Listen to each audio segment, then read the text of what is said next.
सब बच्चों को मेरा गुड मॉर्निंग। और आज हम जो नया टॉपिक चालू करने वाले हैं और नया बुक 10th स्टैंडर्ड का बुक चालू करने वाले हैं और इसमें मैं आपको पढ़ाने वाला हूँ सिमिलैरिटी। और सिमिलैरिटी में हम क्या क्या स्टडी करने वाले हैं तो देखिए। तो सिमिलैरिटी में फर्स्ट हम स्टडी करने वाले हैं रेशो। सर रेशो यानी क्या होता है? रेशो किसका लेना है? तो रेशो लेना है, रेशो बोले तो न्यूमरेटर डिवाइडेड बाय डिनोमिनेटर रहेगा, जिसको हम बोलते हैं अंश और छेद, हर भी बोलते हैं इसको, of the areas of two triangles and related property। ये वाला चीज हम आज के वीडियो लेक्चर में पढ़ने वाले हैं। ठीक है, तो देखिए बराबर देखिएगा। तो पहले मैं आपको इस सिमिलरिटी चैप्टर में ज्यादातर हम बातें पढ़ेंगे ट्रायंगल के बारे में। ठीक है, और ट्रायंगल के बारे में क्या क्या चीज आपको बेसिक नॉलेज होना चाहिए। तो ट्रायंगल के बारे में आपको बेसिक पता है कि सर ट्रायंगल को 3 वर्टाइसेस रहते हैं, 3 वर्टाइसेस रहते हैं, 3 एंगल्स रहते हैं, 3 साइड्स रहते हैं। और सबको पता है कि ए कोण angle A, angle B plus angle C, और इन सब का अगर सम करते हैं, एडिशन करते हैं तो 180 आता है। ये तो बेसिक चीज पता है। तो हम आज नया क्या पढ़ने वाले हैं इसमें? तो इसमें हम नया पढ़ने वाले हैं, थोड़ा सा बेसिक में अगर आपको बता दूं तो बेसिक सबको पता है, area of triangle is equal to, जो फॉर्मूला लेते हैं हम क्या लेते हैं, 1/2 इंटू बेस इंटू हाइट, ये हम लेते हैं। तो इसके हिसाब से इसी फार्मूले का इस्तेमाल करेंगे हम पूरे चैप्टर में। तो देखो पहला वाला जो आपके किताब में स्टेटमेंट दिया है, उस स्टेटमेंट के हिसाब से, स्टेटमेंट तो मैं यहाँ पे आपके सामने लिख लूंगा, लेकिन स्टेटमेंट समझिएगा। क्या है statement? The ratio of area of two triangle, the ratio of area of two triangle, दो ट्रायंगल समझो। पहला ट्रायंगल है एबीसी और दूसरा ट्रायंगल है एक्स वाई और Z. The ratio of area of two triangle is equal to the ratio of their product of their bases and corresponding heights, product of their bases and corresponding height। तो देखो इस triangle के लिए अगर मैं यहाँ से हाइट निकालना चाहता हूँ तो यहाँ पे बराबर परपेंडिकुलर डालना पड़ेगा, और जो परपेंडिकुलर रहता है ये इसकी हाइट हो जाएगी और ये इसका बेस हो जाएगा। अगर इस ट्रायंगल के लिए निकालेंगे, यहाँ पे परपेंडिकुलर डाल देता हूँ, तो इसलिए इसको हम रिप्रेजेंट करेंगे यहाँ परपेंडिकुलर पर एम, और इसको रिप्रेजेंट करेंगे एन से, और ये बराबर 90 डिग्री होना चाहिए, और ये हो गया आपका हाइट। ठीक है, तो ये हो जाएगा इसका बेस। अभी according to statement one, statement one देखो मैं एक बार रिपीट कर रहा हूँ, ratio of areas of two triangles is equal to the ratio of their products of their basis and corresponding heights. तो देखो कैसे निकालेंगे सर? तो सिंपल फॉर्मूला आपके सामने है, area of triangles is equal to half of base into height. तो कैसे करना सर? सिंपल, आप सभी को पता है। देखो कैसे लिखेंगे, area of triangle ABC, ratio यानी कि numerator divided by denominator, first triangle divided by second triangle का एरिया, दूसरा ट्रायंगल लेंगे हम एक्स वाई जेड, तो क्या हो जाएगा 1/2 into base into height sir इस ट्रायंगल का, और नीचे वाले ट्रायंगल का क्या हो जाएगा 1/2 इंटू बेस इंटू हाइट, और 1/2 बेस क्या है सर? बीसी है, हाइट क्या है? एम है, और नीचे वाले के ट्रायंगल का क्या है 1/2, बेस क्या है सर? देखो यहाँ पे बेस वाई जेड है और हाइट है आपका एक्स एन, तो ये 1/2 कैंसिल हो जाएगा, 1/2 कैंसिल, तो क्या बचेगा? Therefore area of triangle ABC divided by area of triangle कौन सा है X Y Z is equal to, क्या मिला आपको? तो आपको मिला, देखिए क्या मिला, BC into m, BC into m divided bye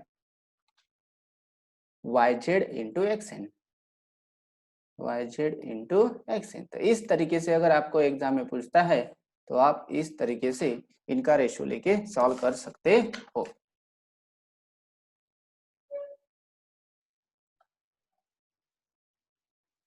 अभी देखो आपके सामने ये प्रॉब्लम है, क्या प्रॉब्लम है, देखो प्रॉब्लम लिखा है मैंने आपके सामने, अच्छे से देखिएगा। तो प्रॉब्लम में क्या लिखा है, base of a triangle is 9, height is 5, base of another, जो दूसरा वाला रहेगा, triangle is 10 and height is 6, find the ratio of areas of their these triangles. तो पहले हमेशा ध्यान में रखना है, आपको अगर सॉल्व करना है तो पहले कोई भी प्रॉब्लम अगर रहता है तो बेसिक 4 चीजों में इसको समेट लेना। तो पहले चीज आपको लिखना पड़ेगा हर प्रॉब्लम में गिवन डाटा, फिर लिखना पड़ेगा टू फाइंड, फिर लिखना पड़ेगा सॉल्यूशन, और फोर्थ स्टेप, ये हो गई आपकी फर्स्ट स्टेप, ये हो गई आपकी सेकंड स्टेप, ये होगी थर्ड स्टेप, और फोर्थ स्टेप रहेगी आपकी रिजल्ट। तो इस तरीके से आपको प्रॉब्लम को सिमटना है 4 स्टेप में, ठीक है।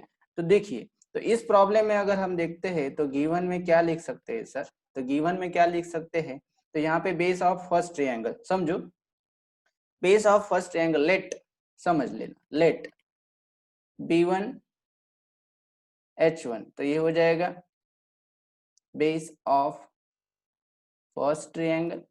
देखो बहुत ही इजी तरीके से लिखना है, base of first triangle, H1 क्या हो जाएगा, बेस ऑफ, सॉरी बेस बोले तो क्या sir, height, height of first triangle.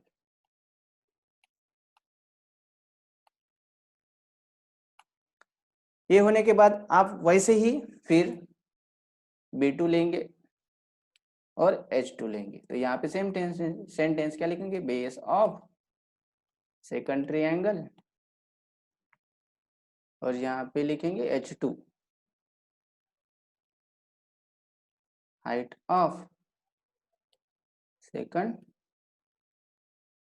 Triangle, ठीक है। तो देखो अभी क्या करना है, तो सर आपने तो लिख लिए, तो अभी पहला वाले का क्या है, B1 इज इक्वल टू कितना बेस दिया है आपको पहले इसमें 9, H1 इज इक्वल टू कितना दिया है हाइट, या तो आप डायरेक्टली इधर भी लिख सकते हो, B1 is equal to 9, H1 is equal to height, height जो आपको दिया है, हाइट कितना दिया है आपको पहले वाले का 5 दिया है, फिर B2 मतलब base of second triangle is कितना दिया है 10 दिया है, फिर हाइट कितना दिया है इसका 6 दिया है, ठीक है ना, तो 6। अभी देखो आपका गिवन डेटा हो गया, आपको ये लिखने की जरूरत नहीं पड़ेगी। अभी गिवन डेटा हो गया सर, अभी क्या फाइंड करना है, रेशियो फाइंड करना है, तो टू फाइंड में लिखो।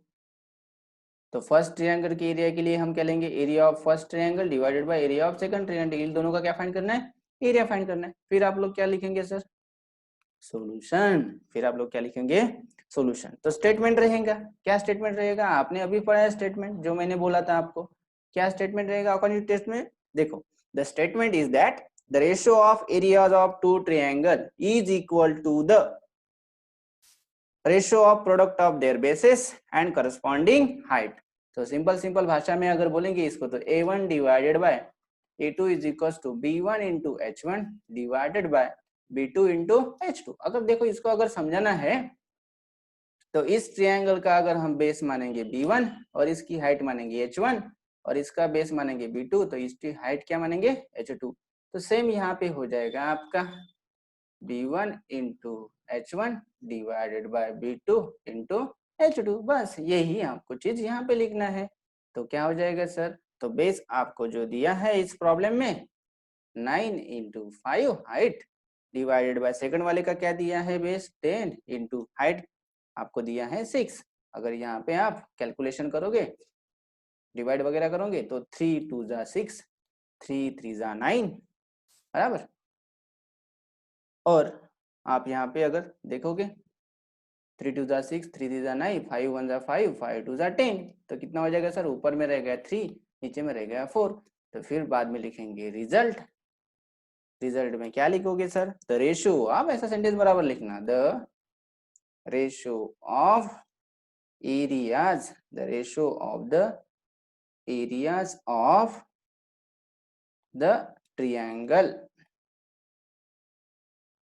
इज कितना आया 3:4। ऐसे करके आप लोगों को प्रॉब्लम सॉल्व करना है। तो ये वीडियो आपको अगर अच्छा लगेगा तो चैनल को सब्सक्राइब करना, और बाकी वीडियो के लिए अभी आपको हर चैप्टर में नए नए वीडियो और पूरा डिटेल में मिल जाएगा, ठीक है। आप सभी का धन्यवाद वीडियो देखने के लिए।